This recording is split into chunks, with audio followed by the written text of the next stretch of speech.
Olá, amigos, tudo bem com vocês? Estamos iniciando uma caminhada especial relacionada aos crimes do Estatuto da Criança e do Adolescente. Trata-se de um estudo muito específico e que precisa ser muito bem direcionado nessa primeira unidade para que você saiba exatamente o que irá estudar. Por quê? Quais são esses cuidados, professor? Quando você pensa em crimes relacionados a adolescentes, o que vem à sua mente? Professor, eu penso um adolescente cometendo crime, que ele não é responsabilizado criminalmente, que ele é regido, quando ele pratica um crime, pelo ECA. Será que é isso que iremos estudar, professor? Resposta: não. Por isso que é importante fazer essa ressalva. É automático você pensar isso. Mas aqui iremos estudar figuras típicas, ou seja, crimes, só que a criança e o adolescente não são os agressores, são as vítimas. Tá? Então, as figuras típicas, os crimes previstos no Estatuto da Criança e do Adolescente, têm a criança e o adolescente como vítimas e não como agressores. Legal? Importante deixar isso muito bem claro. Todos os crimes que serão estudados na unidade 2 até 7 serão estudados relacionados com crianças e adolescentes como vítimas de crimes e não como agressores e não como criminosos. Ressalva feita. Nessa primeira unidade, eu vou apresentar para você o regramento constitucional que dá embasamento ao que iremos estudar e também começar a trabalhar os artigos da chamada Introdução aos Crimes do ECA, o artigo 225, 226 e 227 do Estatuto da Criança e do Adolescente, Lei 8.069 de 90. Iremos estudar isso.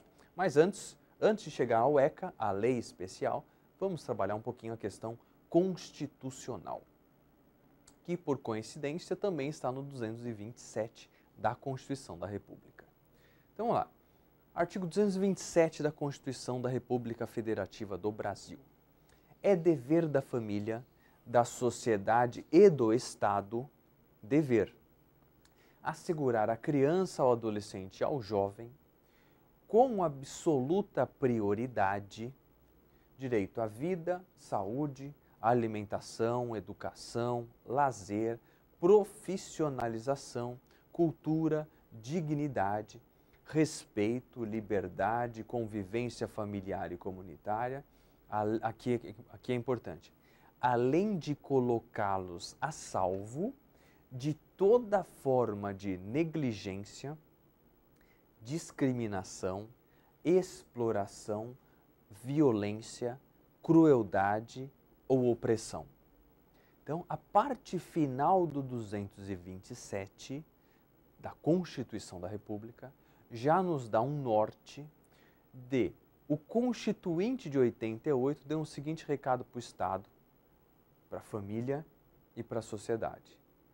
Todos vocês têm o dever, a obrigação, por imposição constitucional, a blindar a criança ou adolescente contra qualquer violência. É o primeiro recado, primeiro lastro constitucional que legitima a criação de figuras típicas no ECA, no Estatuto da Criança e do Adolescente. O parágrafo 4º do 227 é mais explícito. Vai da seguinte forma: a lei punirá severamente o abuso, a violência e a exploração sexual da criança e do adolescente. Então, quando a Constituição de 1988 coloca no seu parágrafo 4º uma regra como essa, todo mundo perguntou o seguinte: que lei? Que lei que faz isso? É o Código de Menores que tinha na época? ele é muito díspare com essa nossa nova realidade constitucional. Então, se a criança e o adolescente tem absoluta prioridade, proteção máxima, eu não posso usar o Código de Menores para fazer isso. Código de Menores, até o nome é errado, que os menores são tratados como criminosos, eu precisava de uma lei nova para efetivamente garantir esses direitos constitucionais. E demorou 2 anos para isso acontecer. Só em 1990, a Constituição de 88, é que foi aprovado o Estatuto da Criança e do Adolescente, o popular ECA, né? 8.069, de 13 de julho de 90. Aí sim, com aquela nova roupagem do Estatuto da Criança e do Adolescente, com a teoria da proteção integral da criança e do adolescente, é que eu consegui uma nova realidade para tutelar a integridade física, moral, patrimonial, psicológica e sexual da criança e do adolescente. Tá legal? Então, em 1990, a realidade, aquela promessa constitucional, ganhou corpo, 8.069 de 90. Falando agora já do Estatuto da Criança e do Adolescente, no capítulo 1 ali da parte final da lei, já no artigo 225, você encontra o seguinte: dos crimes, e na seção 1 você tem as disposições gerais sobre os crimes. 225 fala o quê? Olha que interessante esses 3 artigos. Este capítulo dos crimes dispõe sobre crimes praticados contra a criança e o adolescente. Eles têm que ser vítimas, lembra? Por ação ou omissão, sem prejuízo do disposto na legislação penal. Então, o que ele está dizendo aqui para você é o seguinte: essa lei, esse capítulo dos crimes do ECA, dispõe sobre vítimas, criança e adolescente, sem prejuízo de que, se outros crimes previstos no Código Penal forem praticados, o agente vai responder pelo ECA e pelo Código Penal e por outras leis. Qual a necessidade de colocar isso numa lei? Nenhuma. É um dispositivo inútil. Por que é inútil, professor? Vamos supor que essa regra do 225 não existisse. Alguém que praticasse um crime contra uma criança ou contra um adolescente seria punido? Mas lógico que seria. Então, totalmente inócua essa previsão do 225. Se ela deixar de existir, não muda em nada a nossa realidade, tá? 226. Aplicam-se aos crimes definidos nesta lei as normas da parte geral do Código Penal e, quanto ao processo, as normas pertinentes ao Código de Processo Penal. Regra inútil número 2. Por quê? Qual a necessidade de falar isso? Se o crime for tentado, eu vou usar a tentativa lá do Código Penal. Sobre o concurso de pessoas, eu vou usar o artigo 29 lá do Código Penal. Para fazer a dosimetria da pena desses crimes, o juiz vai usar os 59, 61, 62, 63, 65, 66 lá do Código Penal. Não tem necessidade nenhuma de fazer isso. Por quê? É a regra que vale para qualquer lei, tá? Então, para que o legislador vai colocar numa lei, no ECA no caso, no 226, uma informação que todo mundo já tem? Você não coloca uma regra geral numa lei especial. Você coloca o quê? Se fosse uma exceção, como no caso da lei de lavagem de dinheiro, em que ele coloca, aqui excepcionalmente, não se aplica o 366 do CPP.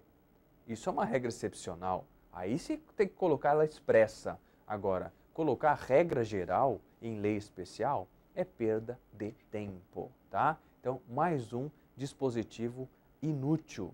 Então, você já sabe disso, você não precisa nem se preocupar em memorizar essa informação. Continuando o festival de desnecessidades normativas, temos o 227. O 227 nos informa o seguinte: os crimes definidos nesta lei são de ação pública incondicionada. Os crimes definidos nessa lei são de ação pública incondicionada. Nossa, professor, quanta agressividade de sua parte. Por que essa regra é inútil? Porque se você estuda penal, você sabe que sempre que um crime te for apresentado e não houver nenhuma menção sobre qual é o tipo de ação penal que vai apurar aquela infração, a resposta é: será pública incondicionada. Sempre que a lei for silenciosa no tocante à ação penal, será pública incondicionada. É a regra geral, de novo. Então, se a lei fala, esse crime somente se procede mediante representação do ofendido, aí ele tem que colocar. Por quê? Porque a ação penal é pública incondicionada. Não, a ação penal é pública condicionada à representação do ofendido. Se o crime é apresentado para você e ao final escreve o seguinte, somente se procede mediante queixa. Você sabe o quê? Ação penal privada, porque começa com queixa-crime. Então, sempre que a lei sair da regra geral, que é essa, pública incondicionada, ela precisa ser expressa. Regra geral não se torna expressa. Exceções, sim. Então, se a ação penal for privada, ou se a ação penal for pública condicionada à representação do ofendido, ou pública condicionada à requisição do ministro da Justiça, eu estou diante de situações excepcionais. E nesse caso eu preciso do quê? Previsão expressa. Quando a lei não fala em queixa, não fala em representação e não fala em requisição do ministro da Justiça, qual será a ação penal para apurar aquele crime? A regra geral, pública incondicionada. No silêncio da lei, pública incondicionada. Agora volta para ler o 227 comigo. Os crimes definidos no ECA são de ação pública incondicionada. Inútil, inócuo. Então, os 3 artigos que compõem as disposições gerais dos crimes do ECA poderiam não existir. Por quê? Não mudam a realidade. São 3 regras gerais conhecidas por todos e que não têm necessidade de previsão legal. Tranquilo? Agora você já sabe que são públicas incondicionadas, tá? As infrações. Questão de concurso. Os crimes do Estatuto da Criança e do Adolescente, os crimes do ECA, têm o adolescente como sujeito ativo do delito. Repito, os crimes do ECA são praticados por adolescentes como agressores. Verdadeiro ou falso? Lógico que é falso. Por que é falso mesmo, professor? Os crimes previstos no Estatuto da Criança e do Adolescente têm o adolescente e a criança como sujeitos passivos, como vítimas e não como criminosos. Crimes praticados por adolescentes, crimes praticados por criança, não existem. O ECA, ele traz toda uma roupagem eufemística, uma terminologia própria para adolescentes em situação de risco. Criança não pratica nunca nada. Criança só merece proteção. Medidas protetivas do artigo 101 do ECA. Adolescente, que é aquele cara que já completou 12 anos e não completou 18 ainda, esse cara, ele pratica o quê? Ato infracional e não crime. Recebe uma medida socioeducativa e não uma pena. Ele é apreendido e não preso. Tem toda uma linguagem própria para adolescentes como agressores. Crimes do ECA que estamos estudando são praticados por pessoas que não são adolescentes e os adolescentes e crianças são as vítimas desses crimes. Era isso sobre essa unidade introdutória.